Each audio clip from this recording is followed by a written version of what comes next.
পটলের খোসা তো সবাই ফেলে দেয়, কিন্তু পটল কাটার পর আজ আমি পটলের খোসা না ফেলে ভাবলাম নতুন কিছু ট্রাই করি। তো চলো, আমি অঙ্কিতা, স্বাগত জানাই আমার চ্যানেলে। তো আজকে আমি পটলের খোসা দিয়েই একটা নতুন কিছু তৈরি করব। তো প্রথমে পটলের খোসাটাকে নিয়ে সেদ্ধ করে নিয়েছি। সেদ্ধ করে নেওয়ার পর কিছুক্ষণ রেখে ঠান্ডা হয়ে গেলে সেটাকে রসুন, লঙ্কা, নুন দিয়ে ভালো করে মিক্সিতে পেস্ট করে নিয়েছি। আর পুরো গ্রিন হয়ে আছে। এবার কড়াতে তেল দিয়ে নিয়েছি। গরম কড়াতে তেল দেওয়ার পর একটু কালো জিরে দেওয়ার পর পুরো পেস্টটা ঢেলে দিয়েছি। এবার এই পেস্টটা ভালো করে কিছুক্ষণ নাড়তে থাকবো যতক্ষণ না এটা জলটা পুরোপুরি শুকিয়ে যায়। এটা করতে থাকছি। এবার পরিমাণ মতো নুন যদি লাগে তো সেটাকে নুন দিতে হবে।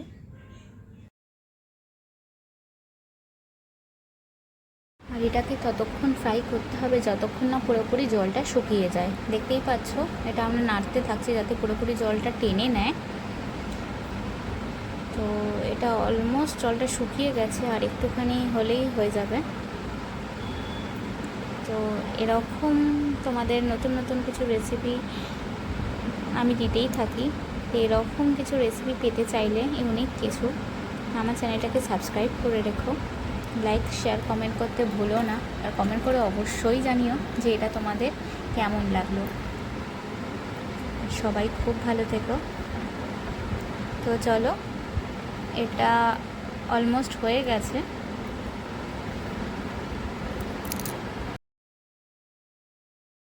এটা গরম ভাতের সাথে খেতে দারুণ লাগবে।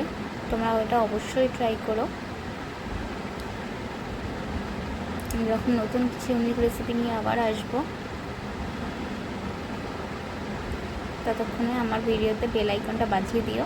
এরকম যতক্ষণ নতুন ভিডিও আসবে চলে আসবে তোমাদের কাছে।